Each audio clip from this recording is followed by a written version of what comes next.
Since 1940 or 1930, when the first antibiotic was introduced, it took only 5 years, 7 years, 10 years for the population to become resistant to certain kind of bacteria which is there in the body.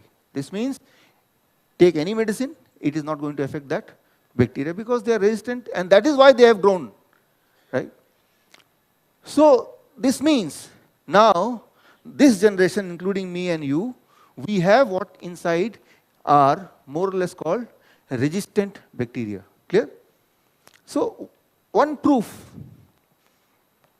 that you see 1983 to 1987, there were 16 antibiotic was invented.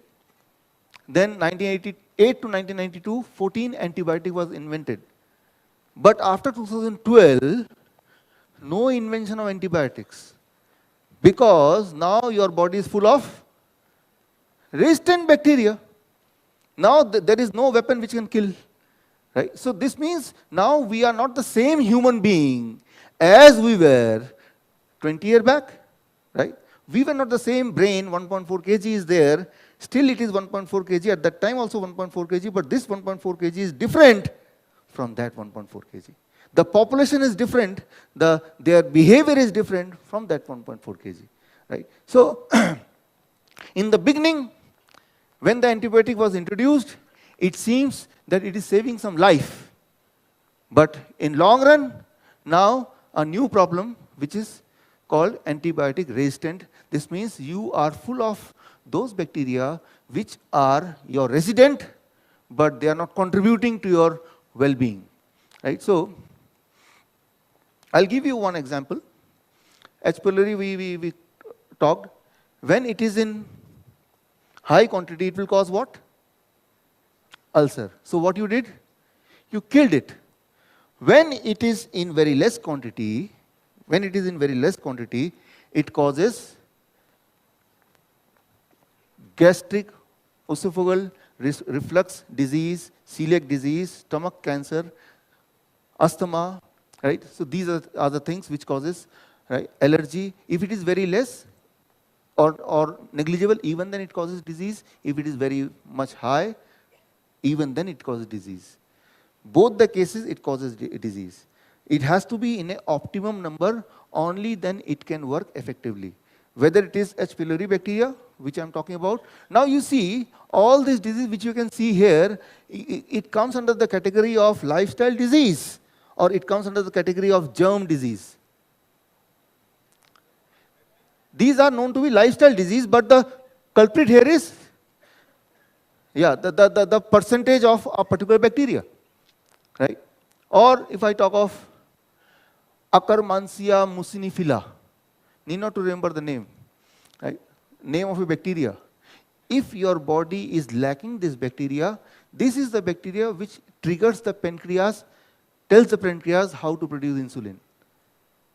So, but if the population of this bacteria is less, then the pancreas will not learn or will not be alert enough to produce the required amount of insulin.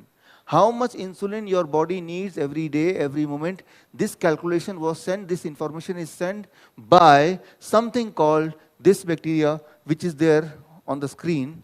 And again, if this bacteria is not there in your body or very less in your body, then you will see that the body is not able to produce insulin as much as should be, and you will be categorized as a diabetes patient. Diabetes patient is a lifestyle disease. But who is responsible? Microbes, right? So this means you are not paying attention to the microbe because it is connected with either genetic or lifestyle disease. So the focus is somewhere else, right? The culprit is someone else, right? But the focus is somewhere else. So you cannot find the solution, right, if you focus at the wrong place. Right? If your money or a money purse is lost somewhere else, but you try to find it in different location, however good you are at finding certain things, you still will not be able to find out. So the important thing is where we want to find the solution. Right? So one more example. We have heard of this hormone, serotonin. It is known to be connected with the hormone of the brain. anything related to the brain, mood, depression, emotion, right? Brain's functioning is connected with this hormone. But the interesting thing is, 80% of this hormone is produced in the stomach by the bacteria, the friendly bacteria. But the kind of bacteria which is in your stomach is not friendly, resistant bacteria. So, and because of that, you see nowadays, insomnia, autism, brain disorder, these are the kind of name which are coined only in last 30 years. Before 30 years, when you were in school, when I was in school, I've never heard anybody autism. I've seen a child with a allergy or a skin disease, or I've never seen a small child with asthma. Or in my whole school, right, if I count how many children were there with spectacles, very few. But now every third child is wearing spectacles. You go to the school, every third or fourth child you will find wearing spectacles. So these are the big differences, which seems to be a lifestyle disorder. But if you see inside, you'll find there is some connection with the microbe also. Right? So the population of microbe these days are different from the population of microbe when we were young. That's why it is 16 February 2019, The Lancet. It is called End of Modern Medicine, a great article that modern medicine has ended. Medicine, the body has become resistant to medicine. We have to look for something beyond medicine now. The time has come, right?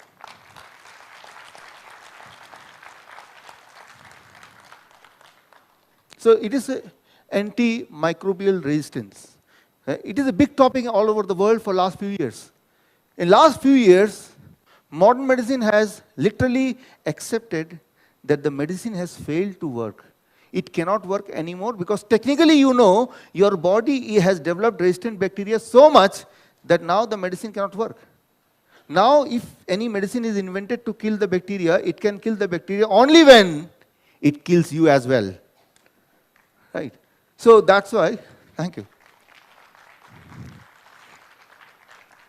That is the reason why, with this worry in mind, WHO and other organizations, they started something called GLASS. Launched in October 2015, it's called Global Antimicrobial Resistance Surveillance System. And 71 countries participated, including India. These, with pink, these are the countries, they participated in this mission. That is, mission is removing the medicine, removing the antibiotics from the human life, right? So if medicines are so important, so good, why there is a drive to remove it from earth? This means now they have realized that in short term it may seem to be giving some benefit to the humans, but in long run it is killing the humans.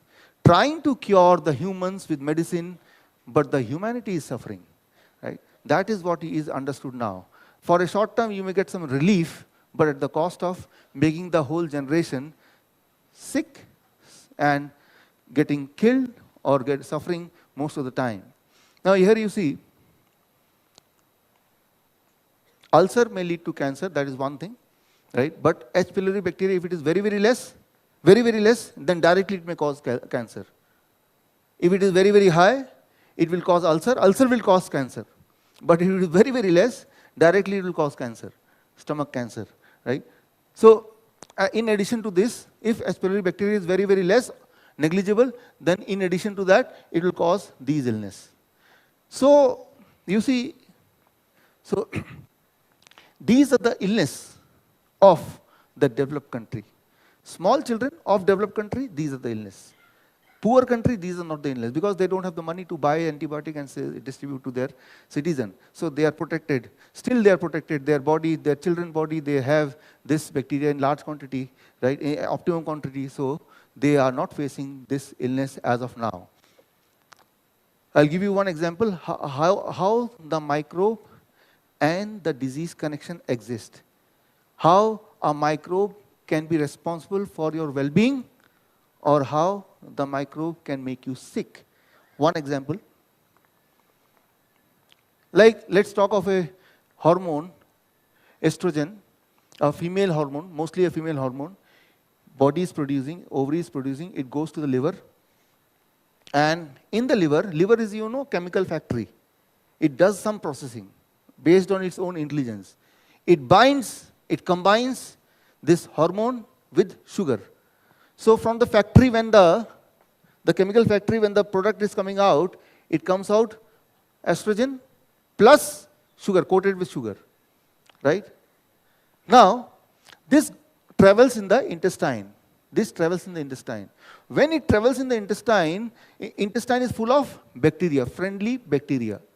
And bacteria's food to live is that sugar. So bacteria, what it does, while the estrogen is carrying sugar, bacteria takes away the sugar from the estrogen and eat it to feed itself. So the estrogen is left alone. If it is left alone, it will do only one thing. It will enter the blood.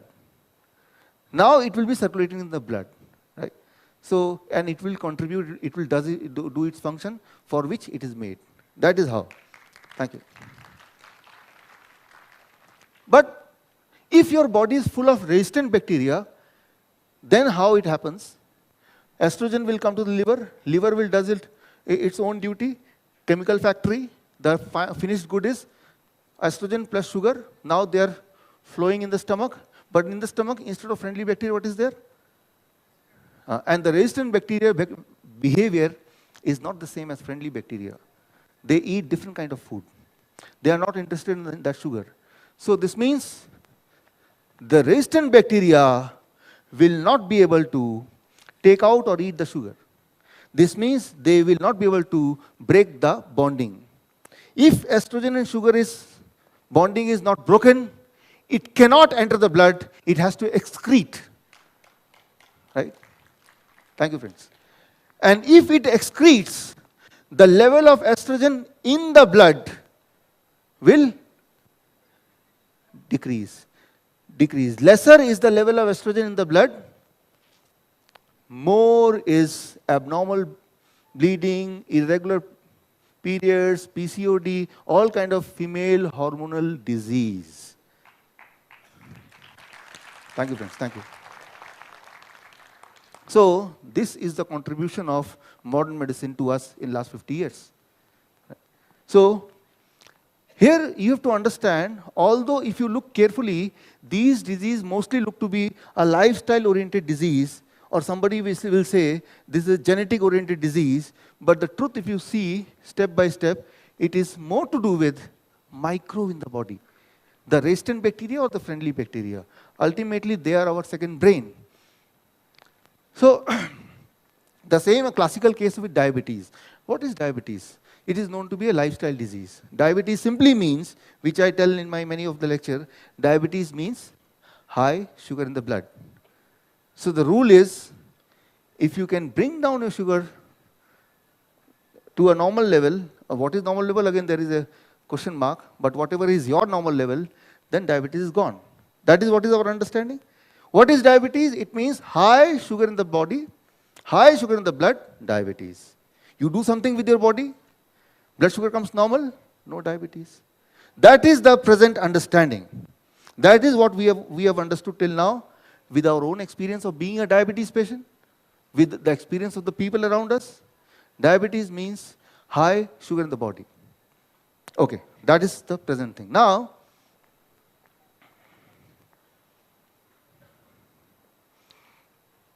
you see, modern medicine could understand diabetes means high sugar and we have to bring down the sugar. And if you could bring down the sugar, like H. pylori example, that high H. pylori causes cancer, we have to bring down H. pylori. That's all. So similarly, body is not that simple. But that connection is made.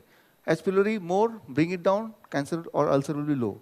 Similarly, the understanding is high sugar, bring it down. That's all. So in last 50 years, you have seen all around that people, they brought down the sugar. The sugar came down, but what happened? Complication went up. Right? People, sugar is normal range, but they are more sick. Whether we call of ACCORD trial, advanced trial, VADD trial, Veteran Affair Diabetes Trial, UK PDS trial, all the trials, they point out only one thing: medicine can bring down the sugar, blood sugar, at the cost of making you more sick. Very clearly, right? So high sugar is bad, but trying to bring down with medicine is worse. So you have a choice between bad and worse, right?